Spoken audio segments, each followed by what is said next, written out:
मेवात जिले की सामाजिक संस्था मेवात कारवां ने खूनी रोड को 4 लाइन बनाने, स्कूलों में शिक्षकों की कमी को पूरा करने और यूनिवर्सिटी बनाने के लिए प्रेस वार्ता की है। आपको बता दें कि पत्रकार वार्ता के दौरान मेवात कारवां के अध्यक्ष डॉक्टर अशफाक आलम ने कहा कि उप मुख्यमंत्री बनने के बाद उप मुख्यमंत्री दुष्यंत चौटाला तब मेवात की धरती पर पहुंचने पर स्वागत किया जाता है। साथ ही शिक्षा, खूनी रोड और यूनिवर्सिटी की मांग उनके सामने रखते हैं। मेवात में शिक्षकों की कमी दूर करने के लिए पूर्व की सरकार ने मेवात कैडर बनाया था, मगर उससे ठीक से लागू न होने के कारण मेवात में पहले ही सैकड़ों स्कूल शिक्षक रहते थे। अब 465 शिक्षकों के मेवात जिले से चले जाने के कारण अब जिले के 2/3 स्कूल शिक्षक रहते रह गए हैं। इसलिए जब तक शिक्षकों की स्थायी बहाली ना हो तब तक मेवात के जेबीटी, बीएड, एमए लड़कों को जगह दी जाए। प्रेस कॉन्फ्रेंस को संबोधित करते हुए मेवात कारवां के मानवाधिकार रक्षक ईसफ खान ने कहा कि खूनी रोड पर पिछले 6 वर्षों में 1300 लोग एक्सीडेंट में अपनी जान गंवा चुके हैं, जब भी हजारों लोग घायल हुए और अपाहिज हो चुके हैं, जबकि 2008 में इसे 4 लाइन बनाने के लिए ही आधारशिला रखा गया था। मेवात की मांग है कि इसे शीघ्र 4 लाइन किया जाए ताकि अब और कोई अपनी जान न गंवा पाए। इरफान मलिक ने पत्रकारों से बातचीत के दौरान कहा कि मेवात जिले में यूनिवर्सिटी का मामला रखते हुए कहा कि मेवात को छोड़कर राज्य के सभी जिले के यूनिवर्सिटी और यूनिवर्सिटी दर्जे के कोई ना कोई शिक्षण संस्थान हैं, मगर मेवात में नहीं है। इसलिए मेवात में भी यूनिवर्सिटी बनाई जाए ताकि मेवात के बच्चे भी उच्च शिक्षा हासिल कर सकें। संगठन को भरोसा है कि उप मुख्यमंत्री मेवात की इस अहम मांगों पर जरूर ध्यान देंगे। प्रेस वार्ता के दौरान मौजूद साथी नसीम खान पीमा, बरकत मलिक, वसीम सेपी हिरवाड़ी, मुबीन खान बुबलेड़ी, अरशद खान माहौली इत्यादि कार्यकर्ता मौजूद रहे। आप देख रहे हैं नूह से लियाकत अली की रिपोर्ट। मैं डॉक्टर मोहम्मद अशफाक आलम मेवात कारवां के सदर होने की हैसियत से आज के प्रेस कॉन्फ्रेंस के ज़रिए हमारे हरियाणा के नौजवान उप मुख्यमंत्री माननीय दुष्यंत चौटाला जी का मेवात में उप मुख्यमंत्री बनकर आने पर हम उनका इस्तकबाल करते हैं, स्वागत करते हैं। उनकी किसान रैली सफल हो इसकी हम दुआ करते हैं। साथ ही जब इतनी अजीम शख्सियत मेवात में आ रही है तो मेवात की अग्रणी संस्था होने के नाते मेवात कारवां की जिम्मेदारी है कि मेवात के कुछ अहम मुद्दों से हम उनको अवगत कराएं। आप मीडिया के दोस्तों के माध्यम से मैं माननीय उप मुख्यमंत्री महोदय को मैं सिर्फ एक मुद्दे की तरफ उनका ध्यान आकर्षित करना चाहता हूं, वह है शिक्षा का मुद्दा। हरियाणा के इस मेवात ज़िले में पहले ही 38% से ज़्यादा शिक्षकों की जगह खाली थी, स्कूल खाली थे। लड़कियों के 60 में से 55 स्कूल टीचरलेस थे।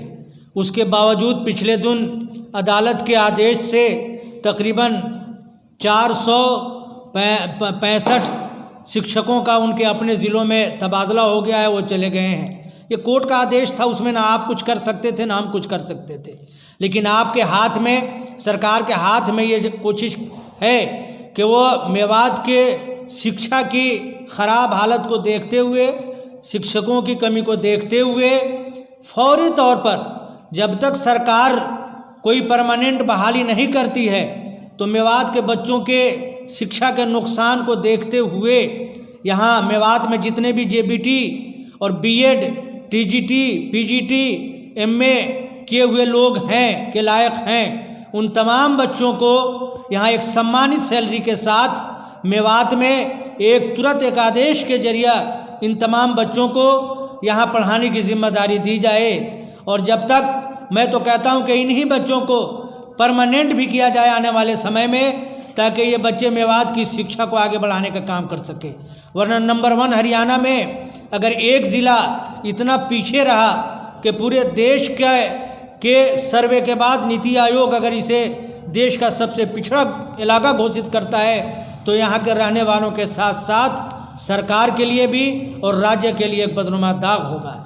इसलिए मैं फिर से अनुरोध करता हूँ कि हमारे ईसब भाई ने रोड के मामला को रखा है, खूनी रोड को 4 लाइन को कीजिए और तमाम जल्दी से जल्दी मेवात के स्कूलों को शिक्षकों से भरने के लिए मेवात के जेबीटी, बीएड, एमए, एमएससी बच्चों से इन स्कूलों को भर दीजिए।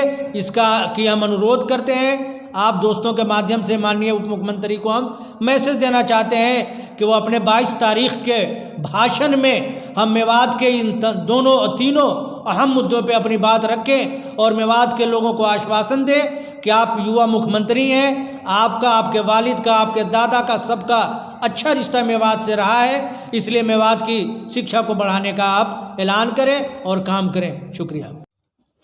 मैं मोहम्मद इरफान मलिक, एचआरडी मेवात कारवा, माननीय उप मुख्यमंत्री दुष्यंत सिंह चौटाला का मेवात आगमन पर तहे दिल से इस्तकबाल करता हूँ। मैं मेवात कारवा जन संगठन की तरफ से अपनी एक मांग रखना चाहूँगा पूरे मेवात की तरफ से, पूरे इलाके की तरफ से कि हमें यूनिवर्सिटी चाहिए। माननीय मुख्यमंत्री जी, आपके दादा ताऊ देवीलाल का मेवात के बुजुर्गों पर एहसान रहा कि पेंशन सुविधा लागू कर आप लोगों ने बुजुर्गों को सम्मान दिलाया। अब हम आपसे ये उम्मीद करते हैं कि आप लोग जब बुजुर्गों को सम्मान दिला दिया तो आप हम युवाओं को भी सम्मान दिला दें। हम युवाओं को सम्मान कब मिलेगा? जब हम शिक्षित बनेंगे तो सम्मान मिलेगा। शिक्षित कब बनेंगे? तब हमारे पास यहाँ एजुकेशन के लिए यूनिवर्सिटी उपलब्ध हो जाएगी। अगर यूनिवर्सिटी हमें मिल जाती है तो आज के हमारे मेवात के युवा शिक्षित बनेंगे और सम्मान तो ऑटोमेटिक मिल ही जाता है, क्योंकि शिक्षा है तो सम्मान है। तो मैं यही कहना चाहूँगा कि मेवात के युवा मांगे सम्मान, और सम्मान के लिए हमें चाहिए यूनिवर्सिटी। इसी के साथ मैं अपनी बात पूरी करना चाहूँगा। सर, आपका नाम क्या है? मैं ईसब खान, मेवात कारवा जन संगठन का मेंबर हूँ और 22 सितंबर यानी कि परसों इतवार को मेवात की ऐतिहासिक धरती बड़कली चौक, जो मेवात का एक दिल है, उस पर हमारे उप मुख्यमंत्री माननीय दुष्यंत चौटाला जी आ रहे हैं। हम उनका दिल की गहराइयों से इस्तकबाल करते हैं, उनका स्वागत करते हैं। मेवात एक ऐतिहासिक धरती है, वीरों की धरती है, और दुष्यंत चौटाला माननीय उप मुख्यमंत्री हैं, जो उनका पारिवारिक रिश्ता मेवात से शुरू से ही अच्छा रहा है और उनके परिवार को मेवात के लोगों ने अपने सर माथे पर बैठाया है, वक्त वक्त पर उनका जो है कि साथ दिया है। हम 22 सितंबर को माननीय उप मुख्यमंत्री के सामने कुछ मांगे रखेंगे और आज भी हम सोशल मीडिया के सामने हम एक जो हमारी मुख्य मांग है, नुहू से नौगावा बॉर्डर तक जो सड़क है, जो काफ़ी दिनों से उसने एक गंभीर रूप ले लिया है, वो खूनी सड़क बन गई है। हर रोज़ उस पर हादसे हो रहे हैं। नुहू से नौगावा बॉर्डर तक जनवरी 2013 से सितंबर 2019 तक का जो हमारे पास डाटा है, लगभग 3067 हादसे हो चुके हैं, जिसमें 1273 मौतें हो गई हैं और 1966 लोग घायल हो गए हैं। ये सड़क हर रोज़ किसी न किसी का भाई, किसी का बेटा, किसी का बाप, किसी की माँ, किसी की बहन, हर रोज़ किसी न किसी की ज़िंदगी को ले रहा है और हज़ारों की संख्या में किसी ने अपना हाथ गंवा दिया है, किसी ने अपना पैर गंवा दिया है। हर रोज़ इस पर जो है कि हादसे हो रहे हैं। 3 नवंबर 2008 में केंद्रीय मंत्री जयपाल रेड्डी ने इस सड़क को 4 लाइन बनाने के लिए जिला मुख्यालय नुहू पर पत्थर लगाकर इसका शिलान्यास किया था और 2014 में राष्ट्रीय राजमार्ग प्राधिकरण की तरफ से गुड़गांव मेवात अलवर नेशनल 248A का नाम दिया था, लेकिन ये हमारी बदकिस्मती है कि आज भी ये रोड सिर्फ तंग सड़क है। आज भी इस सड़क को 4 लाइन नहीं बनाया गया है, जिसका कारण इस पे हर रोज़ हादसे हो रहे हैं। हम माननीय उप मुख्यमंत्री से गुजारिश करते हैं कि जितना जल्दी से जल्दी हो सके इस सड़क को 4 लाइन बनाया जाए।